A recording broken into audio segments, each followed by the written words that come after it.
you follow films and the people that create them, you can see how life events play a role in their cinematic tones and narratives. Japanese directors were no exception to this.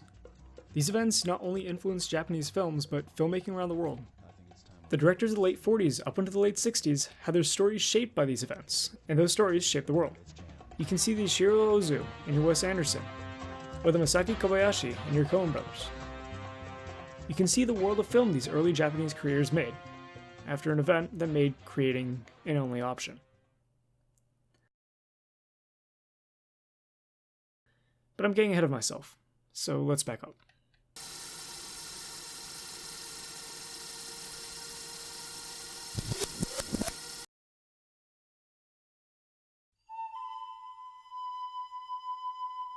After the war, Japan and its film industry went through a rebuilding period, and many of the directors at this time reflected that in their work, either by showing war or the social effects of war. This can be seen in movies like Yasujiro Ozu's Record of a Tenement Gentleman and Hen in the Wind. Both films feature social effects as well as physical effects from bombing raids. He especially focuses on Western ideas becoming part of Japanese society. Ozu is not alone here. Director Masaaki Kobayashi had made similar depictions in his post-war movies, like Black River, which examines the rampant corruption on and around US military bases in Japan following World War II. Both directors find clever and individual ways to depict this, whether it be in a still shot of the world as it is, or as a dramatic close-up as a character realizes how things have changed. But how can we talk about post-World War II directors without talking about Akira Kurosawa? Undeniably one of the most important directors at the time. His films feature the struggles and hardships of conflict and war, and how the loss of life is real and sad for everyone. On his ensemble film, Seven Samurai, Donald Ritchie said, "We do have many of the attributes of Chambara, but they are all dignified. They're not trivialized. We feel every death, even the death of the bad guys, the bandits. We know what death means. This is one of the first of the samurai pictures which really lets us know what death is all about. It's not decorative." Seven Samurai and other films like Rashomon feature this view on violence. And these films would be what would spawn the modern Western, as well as open a gateway for non-linear storytelling in future filmmakers. But did Kurosawa make these films with the intention of them being a commentary on the war? Kurosawa's feelings towards the end of the war were talked about in an interview with Nagisa Oshima.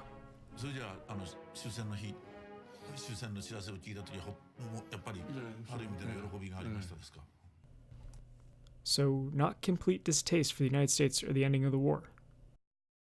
Okay, so while most generally disliked the US during the war, many directors and writers, like Kurosawa, were relieved that they didn't have to deal with censorship, or a country aggressively pushing propaganda work, like the 1945 Momotaro Sacred Sailors.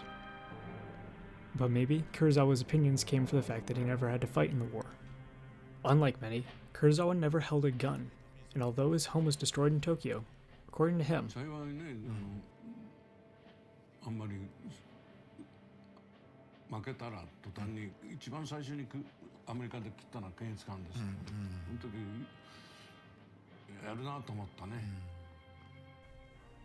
however, other writers and directors did have to deal with this trauma.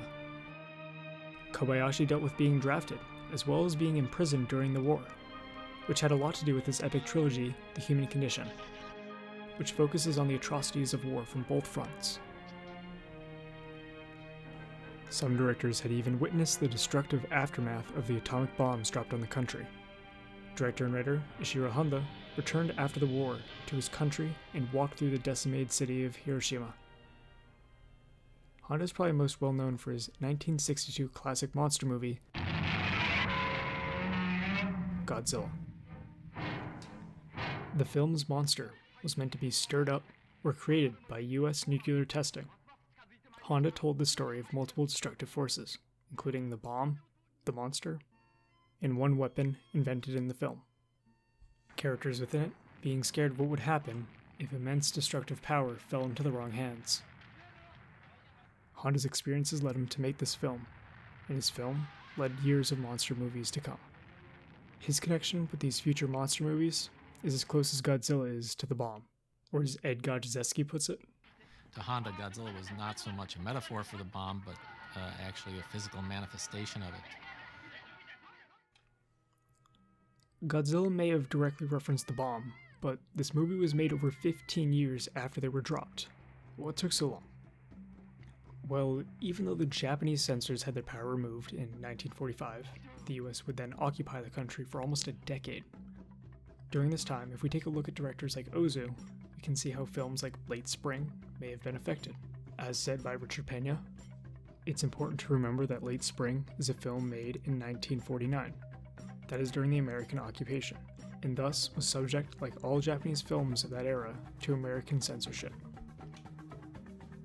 In fact, the majority of nuclear references didn't start till after the 1950s. You'll probably find more references in Japan's modern animation than from movies at the time period that it actually happened. Like this one from Al Noah Zero.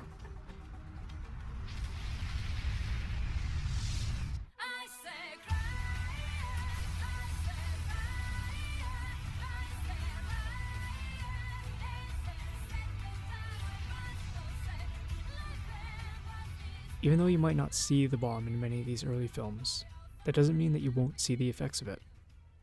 You can still see how gruesome the aftermath of war can be in a Kurosawa film, and you can still see the sudden and stark social changes in an Ozu film.